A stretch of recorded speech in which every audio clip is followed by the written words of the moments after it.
and just seeing everyone turn on each other, seeing, Matt Gaetz actually stand up against McCarthy being elected speaker, stuff like that. Like, it's uncomfortable, but it's actually kind of like forcing the right to evolve, if you know what I mean. It is, but the reason I think Matt Gaetz is fantastic. I said this on the show the other day, and he brought it up that he's my favorite member of Congress, and I'm like, well, look, man, he defended Ilhan Omar, someone he shouldn't, on a principled ground that made sense, and I respect that. And then he voted to have her removed on a logical ground that made sense, and I'm like, I get what he's doing. He said he gives Speaker McCarthy an A rating now. They stood up. They did what they had to do. They stood up on principle. When it came to Swalwell and Schiff being removed from their committees, he said that makes sense. They lied about intelligence. I agree. He said removing Ilhan Omar because she said things you don't like doesn't seem to make sense. It doesn't sit well with me. However, Ilhan Omar voted to remove Marjorie Taylor Greene and Gosar, so that's the standard she set. So I'm like, that's actually logical. That makes sense. I can respect that tremendously. So when looking at the McCarthy stuff, that I'm in favor of. Them standing up to the establishment saying we get these concessions. But I don't see any net gain in all of us at the base level fighting with each other at all. I don't see any of us succeeding if all of us on the exact same time we all find reason to have beef with each other. You know what I mean? It helps you identify good faith actors, in my opinion. Yeah. That's really, I know it splits things up, and to me, I see like crises and stuff like this almost inevitable.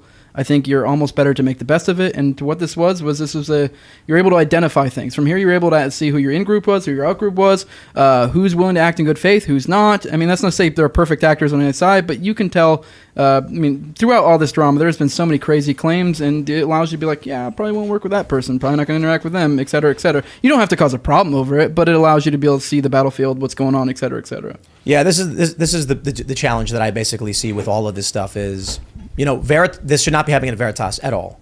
If they've got problems with James O'Keefe, they should not have handled this way. This is horrible mismanagement. Made me take stock of what I was doing, and I'm like, I shouldn't be so reckless and brash and arrogant at the same, because like I see that, and then it reflects on me. What am I doing? This is a bad way to handle it, especially if we're trying to be strategic and tactful, so that we can focus on issues like, I don't know, people smuggling eggs over the Mexican border because the prices are so insane. Like things we actually have to accomplish because we're concerned that they're letting non-citizens vote in Washington, D.C. or New York, or outright, as many people are pointing out, censorship due to people filing false privacy claims or legal challenges, exploiting the system to gain some kind of political power, and I can respect that. So at that point, I'm just like, yeah, I'm genuinely freaked out. Not to mention, what really does it is like we can have drama and whatever, and I'm kind of like, whatever. And then I see these two Republicans in Jersey get killed, and I'm kind of like, okay, guys, let's get serious. Let's get serious. We're lucky to be able to experience drama in a conversational way. We're very privileged in this society to be able to hash it out with words before it would ever come to anything other than that. We can. I put it this way. You mentioned it allows you to see who you might not want to work with and who you want to work with.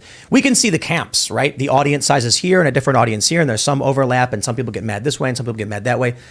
And I'm just like, but why are we mad at each other? I shouldn't be doing that, because the people over there are doing really messed up stuff. They're lying to the American people. They're spreading false intelligence. They're putting ankle weights on a president who gave us the best economic numbers in a generation, and then resulted in us getting a Joe Biden who gives us some of the worst. And I'm kind of like, yeah, I think we've got to make sure we're focused on that stuff.